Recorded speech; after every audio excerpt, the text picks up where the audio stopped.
Hi, welcome to Keys to Football. Couple of really big games over the last week. We had the Europa League final last Wednesday night, and we had the Champions League final, which wasn't short of a bit of controversy, on Saturday night. Now, going to the Wednesday game, which was refereed by Gianluca Rossi.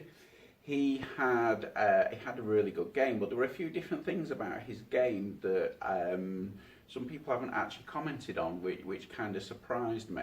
The first big thing he had to do was the penalty decision. So there were a penalty decision with the goalkeeper coming out, attacker going in, and depending on who you support, depends on whether it's a penalty or not, because it depends how you view it.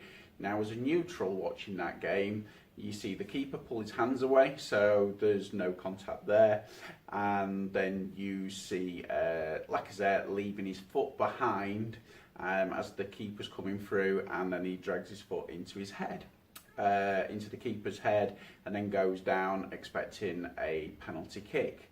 The thing is he leaves his foot behind, and it also made me wonder on this one, and if he's left his foot behind, could he have stayed on his feet?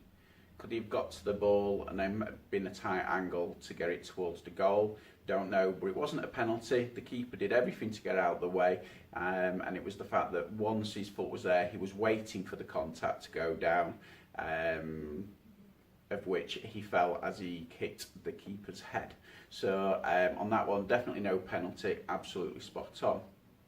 Now, one of the really interesting things on the game is on there, and I saw a lot of praise for him as a referee, and I totally agree of how well he actually did.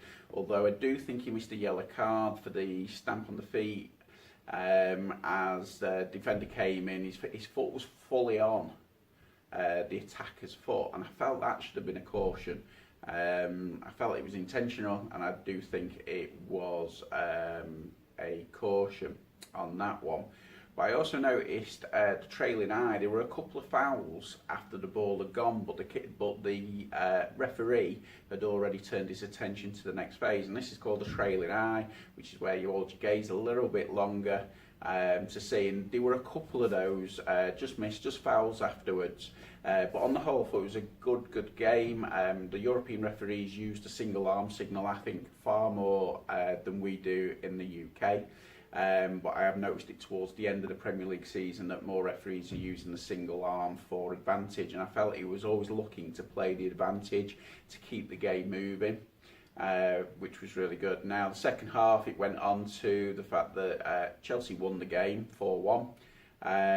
They played some blistering football, so for the coaches out there, they would have noticed that they pushed up further, the ball was moving quicker, they were using triangles a lot as well, and they seemed to really step it up second half, Chelsea, for that win, which was really good. The second game, Champions League game, the 30th second, the penalties awarded. Now this, you've got to take your hat off to the Damir Scamini, who, as he 30 seconds into a game to give a penalty, it is a big thing. As a referee, it is a big thing. But to be so switched on and ready for it is brilliant, because obviously Sissoko wasn't ready for it, and that gave away the penalty, just purely on the basis of not being ready for such a big thing, nerves, the big occasion. But it was great to see that the referee was ready for it. Now, a lot of people are saying that it wasn't a penalty, never been a penalty. There's an article on the Keys to Football website regards the fact of when and where it wasn't a penalty. But as a whole, it is a penalty.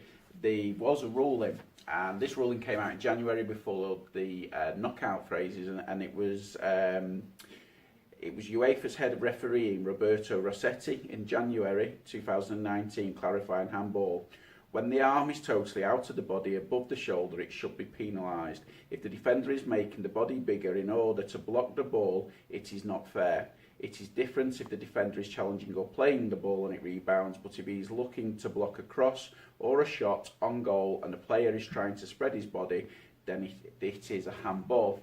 Now, that was very clearly outlined in January. We have seen several penalties given for exactly that reason. So therefore the final was going to be no different, and it was correctly done. Now a few people have said, why didn't they go to the screen? Well, they didn't go to the VAR screen because there was no clear and obvious error, and the VAR referee clearly backed Damir on that decision. Now, one of the things that come out of that is the amount of people, especially on social media, that blame the referee for that decision. Sometimes the rule isn't right.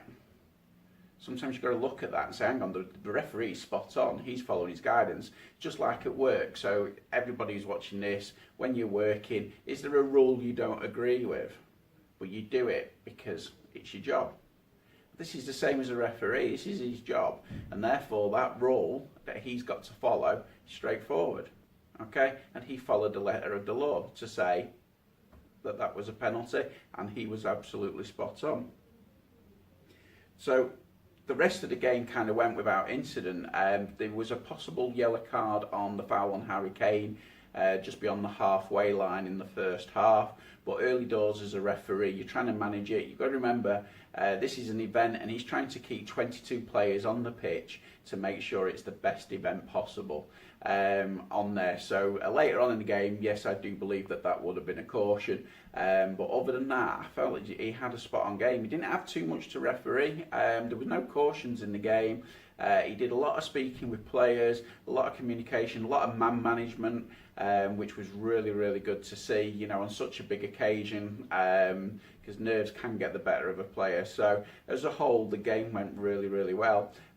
Liverpool finished the game 2-0, and Origi scoring the second goal on there to seal the tie. And that came actually a point when Tottenham actually had a lot of pressure, and they had a few chances. In that last 10 minutes, Tottenham really upped their game, and there were a few fine saves in there as well. But like anything, if you're going to push for an equaliser like that, you're going to leave yourself slightly open at the back, and this is exactly what happened, and Origi got the second and final goal, meaning that Liverpool have won the Champions League.